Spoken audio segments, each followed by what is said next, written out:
Alors bonjour à tous les amis, on se retrouve aujourd'hui pour une toute nouvelle vidéo. Donc aujourd'hui c'est une nouvelle vidéo préparation de la reproduction 2025. Donc on va réfléchir avec qui pourrait aller avec qui pour la reproduction. Sachant qu'il y a eu quelques perturbations.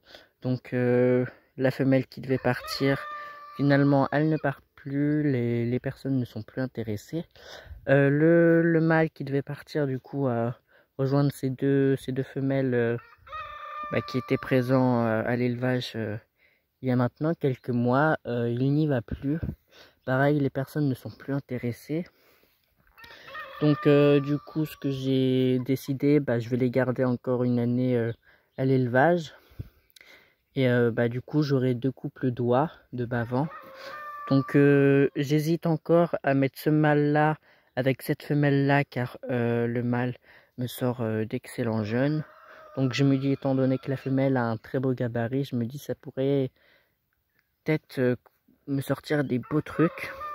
Qu'est-ce que t'as, Noun? Pourquoi tu pleures? Pourquoi tu pleures? Oui. Donc ça pourrait potentiellement me faire des beaux jeunes. Mais après, Pépère a une préférence du coup pour celle-là. Donc je me dis, pourquoi pas les mettre ensemble si ça matche bien ensemble. Donc là, je pense que je vais les laisser ensemble. Et du coup, le jeune jar qui est juste là, je pense que je vais le mettre avec elle. Et du coup, voilà. Donc ici, il y aura un couple dans le champ aux ânes et l'autre couple, il sera juste à la place des colombias, parce que les colombias vont changer de parc et les autres vont être vendus.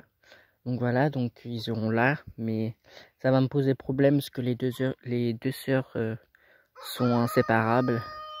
Donc ma foi, je préfère les laisser côte à côte. J'espère que ça va pas trop merder à cause de leur lien fraternel. Je sais pas si on peut appeler ça comme ça, mais ma foi. Et normalement, je devais faire une troisième variété d'oie, donc je vais quand même pas vous la dévoiler parce que je compte quand même retrouver un couple. La personne les a vendus.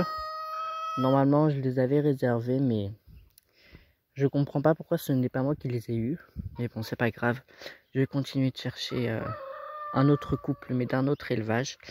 Donc, j'ai quelques soucis là, parce que j'ai la Toulouse à bavette qui a malheureusement perdu son mâle il y a maintenant quelques mois de cela.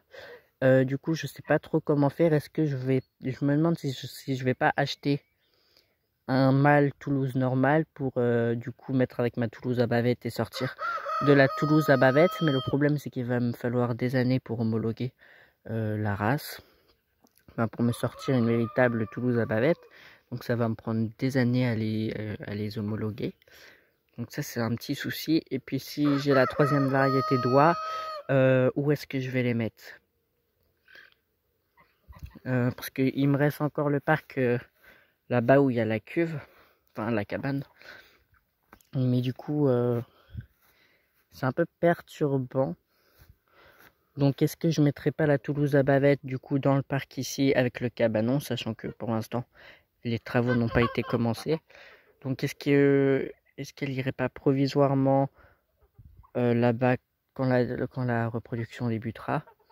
Et comme ça fera un couple ici, un autre couple ici, et si j'ai la troisième variété d'oie, je les mettrai là-bas. Donc voilà, donc pour l'instant ça reste un peu flou, sauf pour les bavans, je pense que je vais fonctionner comme ça. Après, pour le projet de la Toulouse à bavette, c'est à voir encore, parce que disons que le problème c'est le fait d'avoir des années pour pouvoir obtenir une vraie Toulouse à bavette. Comment je pourrais faire? Bon, après je vais réfléchir. Si vous avez des conseils, n'hésitez pas à me les partager en commentaire. Dans les commentaires, de toute façon, j'y réponds très rapidement. Donc voilà, donc n'hésitez pas à me proposer des idées. Donc voilà, donc au moins les bavans c'est fait. Je compte pas faire les mêmes erreurs que que cette année. Et le problème, comme je l'ai dit avec les bavans, c'est qu'elles sont sœurs et du coup, pardonnez-moi, il y avait une araignée sur le téléphone. Le problème avec les oies de bavans, c'est que du coup, c'est deux sœurs et les deux sœurs, elles vont pas accepter d'être séparées.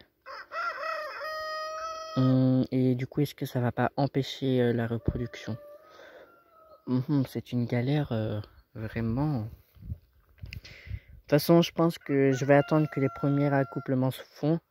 Donc lui, s'il reproduit pas, je vais continuer à les laisser en troupeau. Comme ça, hop, et puis je pense que je vais fonctionner comme ça. En plus, Pépère, il prend bien du volume. Maintenant, il commence à se baigner avec... parce que quand je change l'eau, il y a du coup le trio qui va directement dans l'eau. Ils vont pas laisser la Toulouse à bavette et le jeune s'approcher. Mais maintenant, le jeune, il en a un peu rien à faire des autres. Du coup, il y va en même temps qu'eux. Et bon, même s'il se fait péquer, il reste quand même. Donc, il commence à forger son petit caractère, le Pépère. Donc voilà, donc c'est la fin de la vidéo. Si vous avez des idées pour des plans pour la reproduction 2025, n'hésitez pas, je suis preneur. Et si vous avez aimé la vidéo, je vous invite à la liker, à commenter et à vous abonner pour me soutenir et suivre mon évolution. Et moi, je vais vous dire ciao pour une prochaine vidéo. Ciao, c'était l'élevage de Juju.